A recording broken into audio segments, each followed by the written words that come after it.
नहीं, मुझे यकीन है कि जनता ज़रूर काम के लिए वोट देगी। पूरा कॉन्फिडेंस है और एक पूर्ण बहुमत की सरकार बन रही है। और जब जनता देती है, मैं हमेशा कहता हूँ जनता देती है तो छप्पड़ फाड़ के देती है। 8 तारीख को वो ईवीएम के ऊपर में भी सवाल उठाएंगे, क्योंकि 8 तारीख को भारतीय जनता पार्टी की सरकार बन रही है। दिल्ली के लोग काम को जिताएंगे और गुंडागर्दी को हराएंगे। मोदी जी हार रहे हैं, केजरीवाल जी हार रहे हैं, आतिशी जी हार रहे हैं।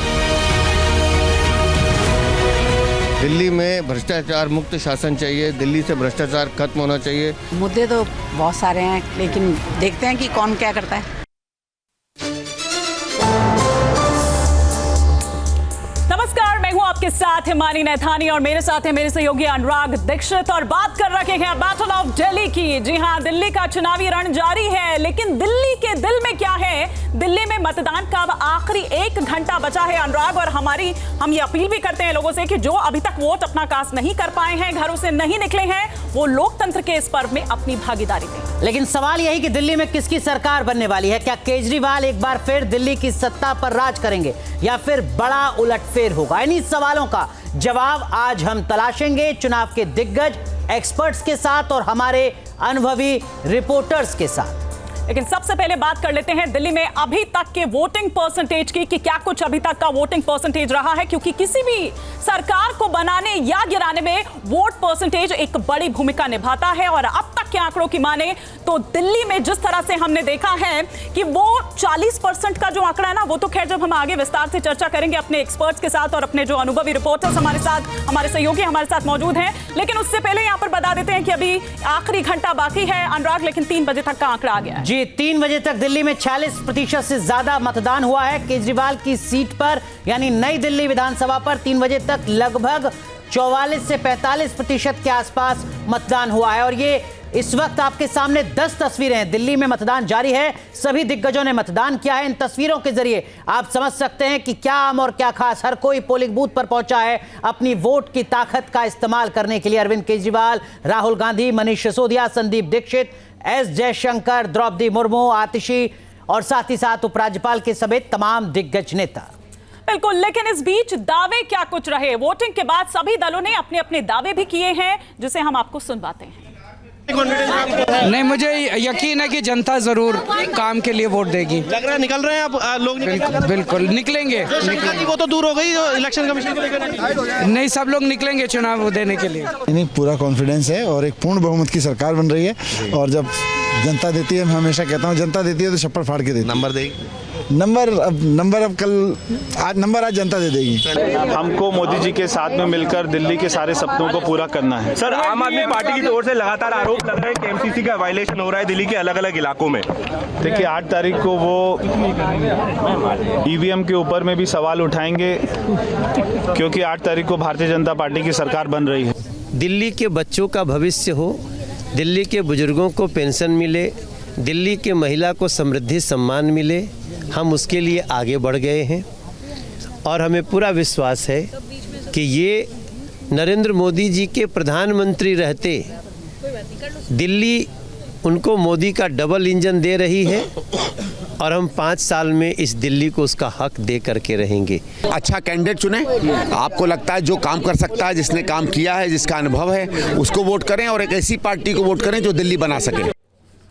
तो सबके अपने अपने दावे, लेकिन उन तमाम दावों की जमीनी हकीकत क्या है, ये समझने की कोशिश करेंगे न्यूज नेशन की इस बड़ी कवरेज में। हमारे साथ एक खास पैनल जुड़ रहा है। हमारे साथ मौजूद है मनोज गरोला जी, आप एडिटर इन चीफ हैं न्यूज नेशन नेटवर्क के, और हमारे 4 सहयोगी इस वक्त हमारे साथ स्टूडियो में मौजूद हैं। हमारे सहयोगी मोहित राज दुबे, मधुरेंद्र, विकास चंद्रा और सैयद आमिर हमारे साथ जुड़ चुके हैं। हमारे एक और सहयोगी मोहित बख्शी अब से थोड़ी देर में जुड़ेंगे। दरअसल में ये जो हमारे 5 सहयोगी हैं, इन्होंने 10, 15, 20, 25 साल तक दिल्ली की केंद्र की राजनीति को कवर किया है।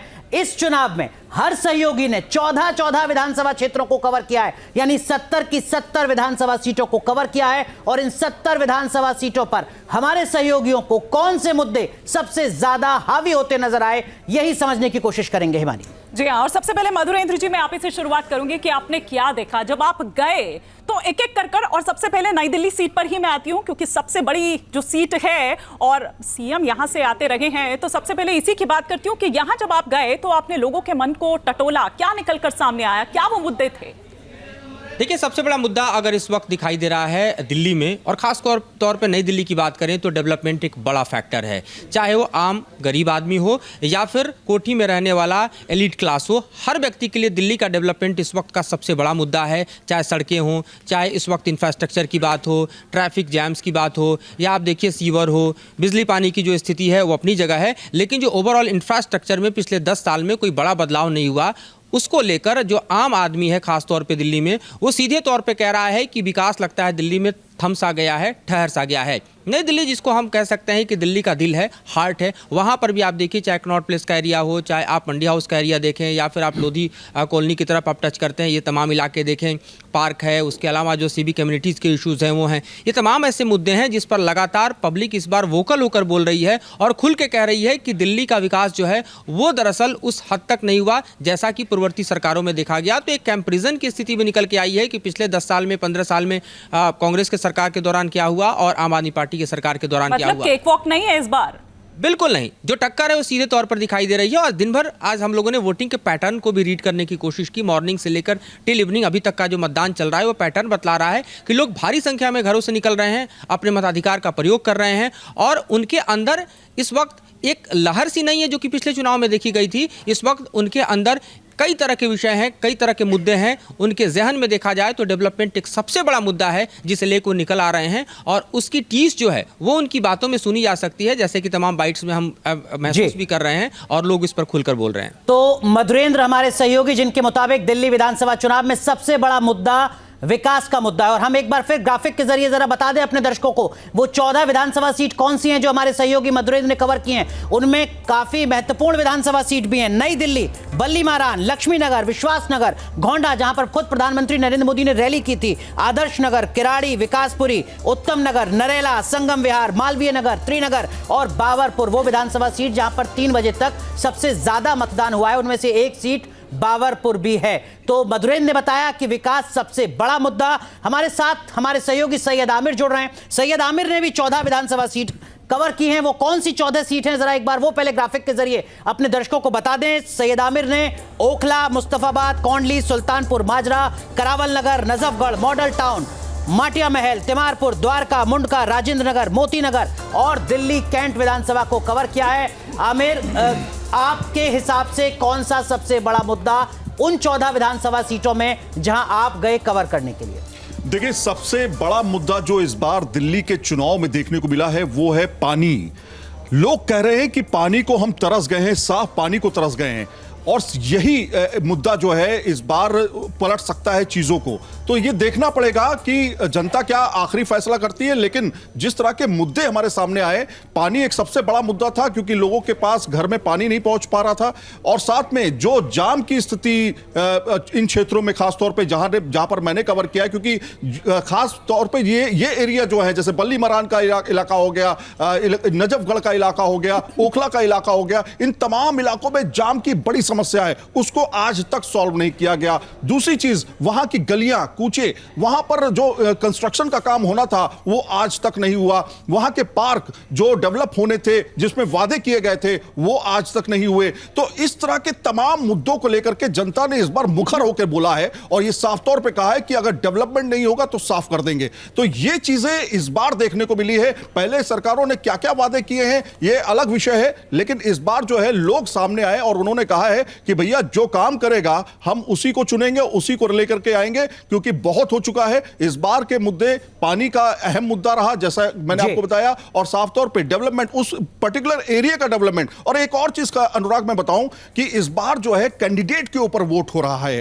खास बात यह देखने को मिली कि लोग कह रहे हैं कि यह कैंडिडेट अच्छा है, यह कैंडिडेट अच्छा नहीं। इससे पहले के चुनाव में आपने देखा था कि एक फेस वैल्यू पे चुनाव होता था, वोटिंग होती थी कि नहीं ये एक पार्टी है, इसको हम वोट देंगे, ये पार्टी इसको वोट देंगे। लेकिन पहली बार ऐसा मैंने देखा कि लोगों ने कहा यह कैंडिडेट काम नहीं कर रहा है या यह कैंडिडेट काम कर रहा है। तो मुद्दे भी हैं, लोग और मतलब क्लियरली अपना माइंड ये सेट कर चुके हैं कि उन्हें या तो क्या क्या उनके मुद्दे हैं, और कौन, जैसा कि चेहरे की आपने बात की, तो वो कौन सा चेहरा है जिस पर मुझे जाकर वोट करना है। लेकिन साथ ही साथ मोहित राज दुबे का अगर हम रुख करें तो हम कॉन्स्टिट्यूएंसीज की भी बात कर लेते हैं जो उन्होंने कवर की। तो एक बार ग्राफिक्स के माध्यम से हम वो तमाम इलाके भी यहां पर आपको दिखा देते हैं। उनमें सदर बाजार, रोहतास नगर, नगर, त्रिलोकपुरी, गांधीनगर, शालीमार बाग, कस्तूरबा नगर, सीमापुरी, बादली, मंगोलपुरी, रिठाला, बवाना, नागलोई जाट सीट हो, अंबेडकर नगर हो या गोकुलपुर, तो ये वो तमाम एरियाज जिनको कवर किया मोहित राज दुबे ने। तो मोहित, आपने क्या देखा? और साथ ही साथ चेहरा और विकास की बात तो यहाँ पर आई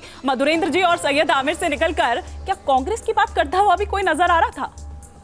नहीं, देखिए, अगर हम बात करें तो देखिए कांग्रेस ने भी पूरी मेहनत की है, लेकिन देखिए भारतीय जनता पार्टी, आम आदमी पार्टी और कांग्रेस की बात कर ले तो फ्री की रेवड़ियों की बात तीनों ही दलों ने की है। और फ्री की रेवड़ियों की बात अगर करें तो किसके रेवड़ी में मिठास होगी ये तो जो है 8 तारीख को पता चल जाएगा। लेकिन आपको बता दूं कि मैं जिन जिन इलाकों में गया हूं वहां पर बेसिक एमिनिटीज़ को लेकर जो है सवाल उठते हुए नजर आए। सड़क की बात कर लूँ, पानी की बात कर लूँ, या इसके अलावा जो है स्वास्थ्य की बात कर ली जाए तो वहाँ पर लोग सवाल उठाते हुए नजर आए। आपको बता दूं मैं कि मैं सदर बाजार के इलाके में गया, जो एशिया की सबसे बड़ी थोक मार्केट का इलाका है, 300 करोड़ का वहां पे कारोबार होता है। वहां पे सबसे बड़ी समस्या अगर कोई दिखी तो वहां पे ट्रैफिक की दिखी। तो वहां पर इस बार मुद्दा ट्रैफिक का है, जो ट्रैफिक से निजात दिलाएगा उसे ही अपना मत देंगे। इसके अलावा हम गांधीनगर विधानसभा क्षेत्र के भीतर गए, वहां पर आपको बता दूं कि एशिया का सबसे बड़ा कपड़े का मार्केट है और वहां पर भी ट्रैफिक की ही समस्या, वहां पर भी यही मुद्दा उठा। हर बार यह मुद्दा वहां पर उठता है कि भैया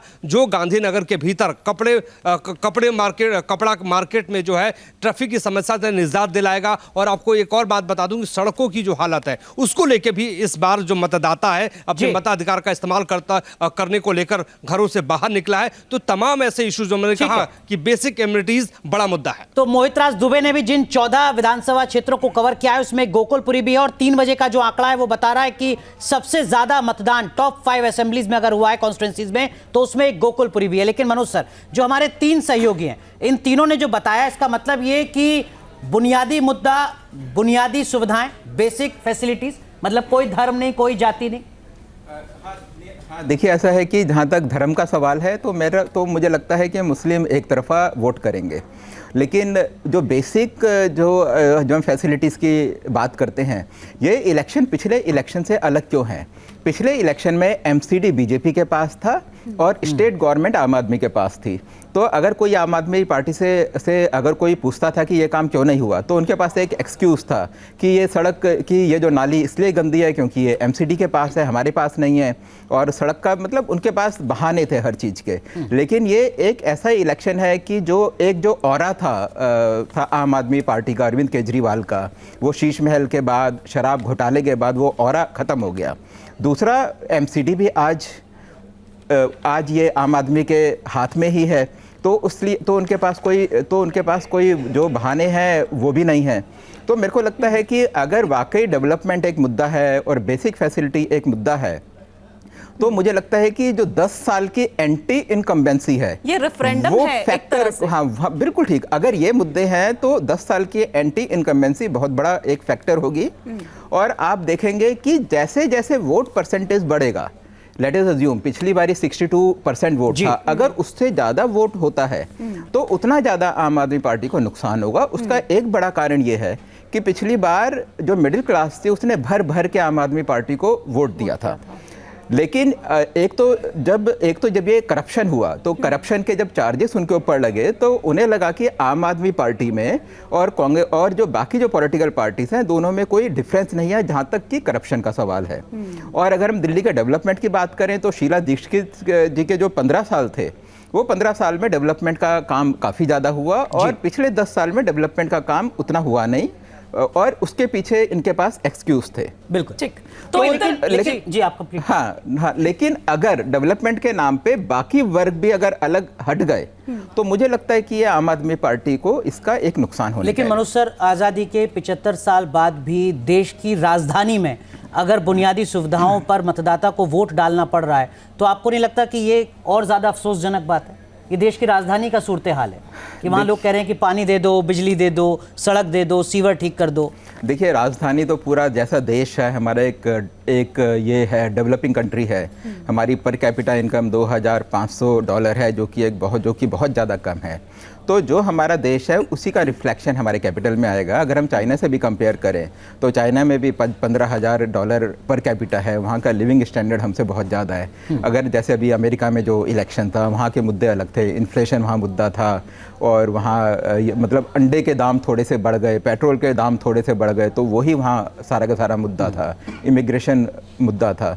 तो डेवलप्ड कंट्रीज़ के मुद्दे अलग होते हैं, हमारा तो रिफ्लेक्शन वही होगा जो कि बाकी देश का हाल है। माननीय विकास चंद्र, अब हम विकास जी का रुख करते हैं और उन कॉन्स्टिट्यूएंसीज की भी यहाँ पर बात कर लेते हैं जहाँ जहाँ पर गए थे। और यहाँ पर पुरानी दिल्ली वो इलाका भी था, पुरानी दिल्ली मतलब चांदनी चौक। इसके अलावा अगर हम बात करें मेहरौली, बदरपुर, आरकेपुरम, जनकपुरी, तुगलकाबाद, वजीरपुर, पालम, बिजवासन, छतरपुर, पटपड़गंज, देवली, पटेल नगर और मटियाला, ये वो तमाम इलाके जो आप यहाँ पर देख रहे हैं जो कवर किए विकास चंद्रा ने। लेकिन क्या मुद्दे रहे, और साथ ही साथ जो अभी मनोज जी यहाँ पर बात कर रहे थे, मनोज सर, कि वो शीश महल वाला मुद्दा, मतलब अब वो इमेज नहीं रह गई है, इमेज कहीं टार्निश हुई है विकास जी। और मसीहा के रूप में देखते थे अरविंद केजरीवाल को, अब वैसा नहीं है।